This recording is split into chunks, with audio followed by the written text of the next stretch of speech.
I hate criticism. I hate feedback. I hate work. Salut à toi, c'est Ibou Bouboulan et aujourd'hui je te présente le dernier album de Perfume Genius, Glory.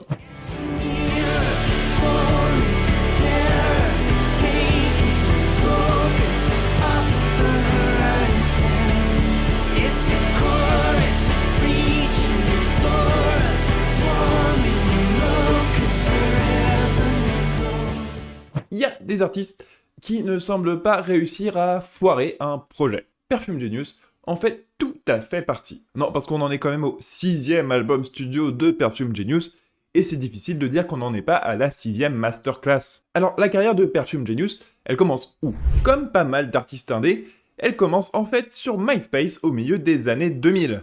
Comme peut-être moins d'artistes indés, encore que, elle commence aussi après une cure de désintox. En effet, la jeunesse de Michael Alden Andreas, qui prendra le nom d'artiste Perfume Genius, elle est quand même pas mal composée de moments autodestructeurs et d'une utilisation abusive de beaucoup de drogue. Mais bien loin du fantasme et de la glamourisation de l'artiste junkie, c'est bien une fois sobre que Michael va commencer à faire de la musique. Et ça va plutôt bien se passer pour lui, puisqu'il va suivre le parcours classique, Depuis MySpace, il se fait repérer par des labels, et il va finir par signer un deal avec Matador, qui est, comme on dit dans le milieu, pas un label de merde. C'est l'actuelle maison de fer de lance de la scène indé, comme Car Seat Headrest, King Krul, les Queens of the Stone Age.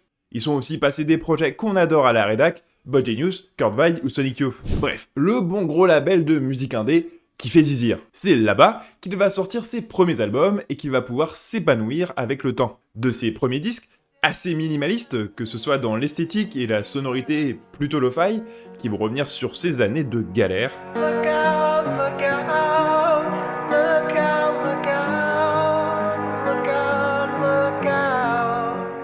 Il y aborde aussi d'autres sujets qui vont devenir des thématiques régulières dans son écriture, et notamment l'homophobie dont il a été victime étant enfant, ou encore sa maladie de Crohn. Puis va arriver un premier basculement dans sa carrière, l'album Too Bright, sorti en 2014. C'est un premier grand changement d'envergure.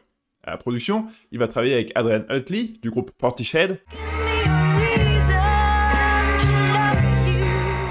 avec comme résultat, un disque qui va laisser beaucoup de place à son son pour se développer.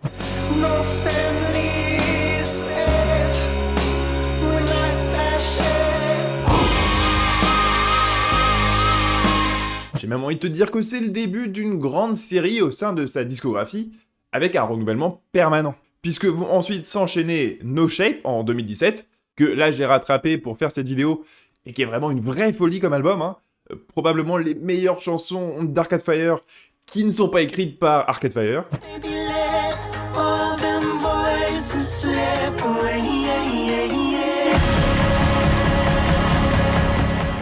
Puis Set My World on Fire Immediately en 2020, un disque aux inspirations plus 80s et véritable consécration critique, 3e meilleur Metascore de l'année 2020, derrière 2 chefs-d'œuvre difficilement rattrapables. Ce qui fait que ça fait 5 ans qu'on n'avait pas eu de vrai nouvel album studio de la part de Perfume Genius. Alors on a eu 2 disques en vérité, un premier album de remix et Ugly Season, qui était en fait un album de la musique issue de son travail avec la chorégraphe Kate Wellish pour la performance The Sun Still Burns Here.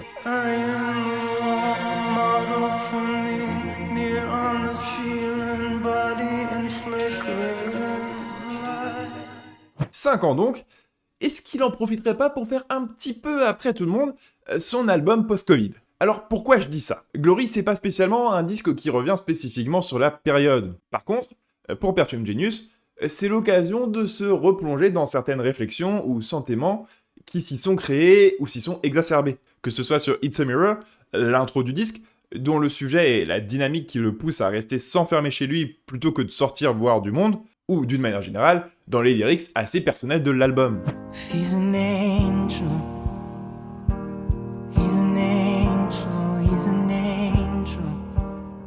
Il y parle de son mec, Alan Wyfels, partenaire dans la vie et dans la musique, depuis leur rencontre aux Alcooliques Anonymes il y a maintenant bien longtemps de ça, mais aussi une anticipation des premiers deuils de sa vie.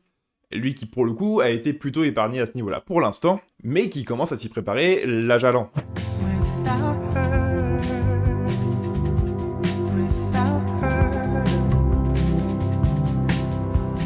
Mais ce qui va intéresser Perfume Genius sur cet album, c'est aussi de créer un décalage entre l'aspect très intime de ses chansons et leur habillage musical beaucoup plus puissant. L'essentiel du disque a été composé en piano-voix.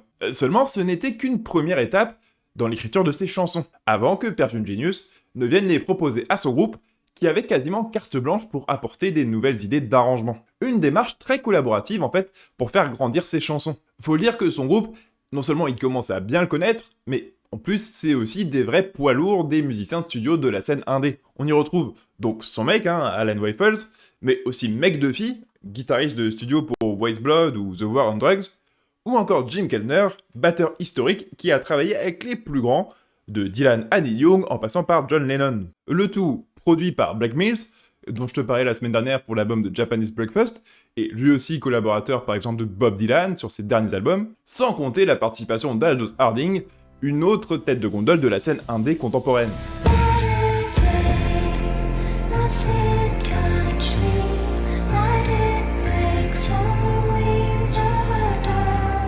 Si bien que Perfume Genius, il va pouvoir leur faire confiance sur cet album pour venir alimenter les chansons et leur apporter une toute nouvelle grandeur. Et plus le disque va avancer, plus ça va être vrai.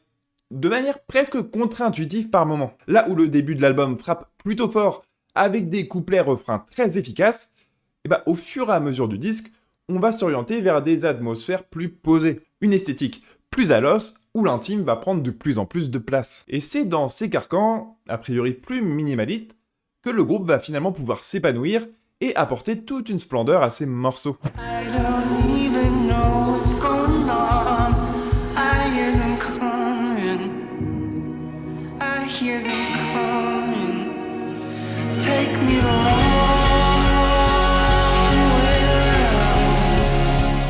On semble en fait en être arrivé à une parfaite maîtrise de tout ce à quoi a touché Perfume Genius au fil de sa carrière. Texte touchant et introspectif, composition géniale et arrangement grandiose. Une preuve de plus qu'avec Perfume Genius, on a bien là l'un des artistes majeurs de la scène indé actuelle.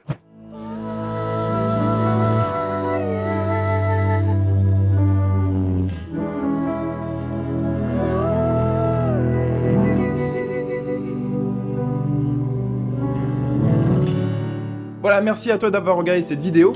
N'hésite pas à me dire ce que tu as pensé du disque dans les commentaires et à t'abonner à la chaîne. Et en attendant, je te donne rendez-vous la semaine prochaine ici pour une nouvelle vidéo sur un disque qui est sorti vendredi dernier.